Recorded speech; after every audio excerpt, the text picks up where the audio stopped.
felt like one of the girls. I never played with Barbies, although I went through a spell where I did play with dollies, preferably Cabbage Patch Kids, because they rocked. I was the one in shorts and rugged t-shirts playing in the sandbox with Tonkas, building castles, or what have you. I was the one getting dirty, not complaining over a broken fingernail or getting the smallest speck of dirt on me. I always felt like one of the guys. I never felt quite comfortable when I was in a crowd of females, but felt at ease when I was with a crowd of males. Basically, I felt like I was one of the guys, but had a female body. When I was 18, I found myself attracted to a female classmate/friend. I came out to a few people as being a lesbian. Back in those days, when you tell one person, the whole world knows. I was always asked if I had a girlfriend, then was whispered about as I walked by. Being made uncomfortable by all the stereotyping, I went back into the closet and lived as a straight chick. As years passed, I came out as bisexual. There came a time where I was more attracted to females there came a time where I was attracted to females a lot more than I was attracted to males. So I came out again as lesbian. I had a lesbian relationship 2 years ago when I was 23 to 24, which didn't last long. After that relationship ended, it made me really dig deep into my inner feelings about my true self-identity. I grew up as a tomboy. I started living as male whenever I could until I did more research, had support groups educating me, and a better knowledge of what gender identity and gender expression were all about. I came out as a trans male within the past 2 years, and I don't regret it for one bit. I always knew I was different. I just didn't know that there were medical terminology for it, such as gender dysphoria and transgender. After coming out to certain people and being told that I'm the same person as I always have been, and that nothing had changed again, it was a sigh of relief, and gave me the strength to move ahead on my journey.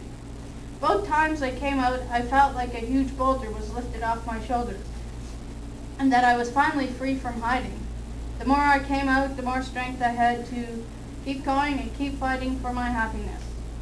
I identify as the following filing cabinet labels, as I believe, labels are for filing cabinets, not people. So, transgender male, trans male, male, pansexual, asexual, and queer.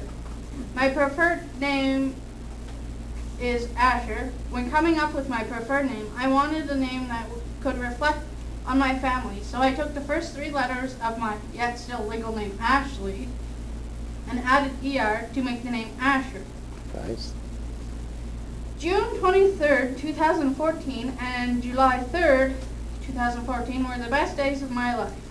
June 23rd, 2014 was the day I finally, after 7 long months of waiting, numerous phone calls to Halifax, and I'll add a little side note, every time I called, I was told that I didn't exist in their system and they never received a referral.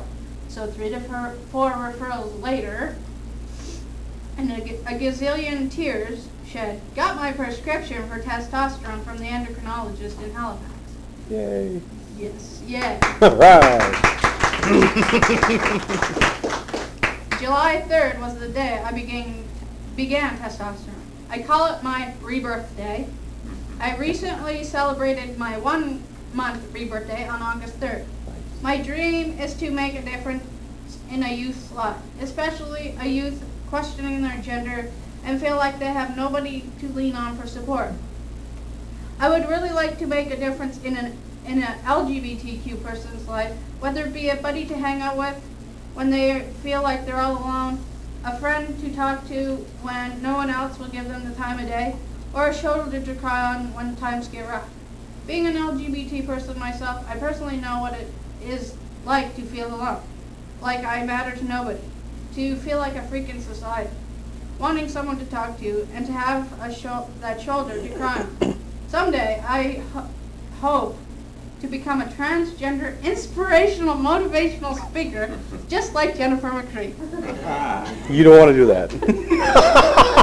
Set your goals higher. I will now now leave you with my words of wisdom. To those of you who are struggling, you are someone's inspiration to not giving up. Your smile is beautiful in the eyes of someone else. You are beautiful in the eyes of someone who is hiding away. You give someone else the strength to keep moving on and moving higher each day. You are who you are, and I am who I am. Nobody, and I mean nobody, can take that away from us. Be who you are and do what makes you happy. All right.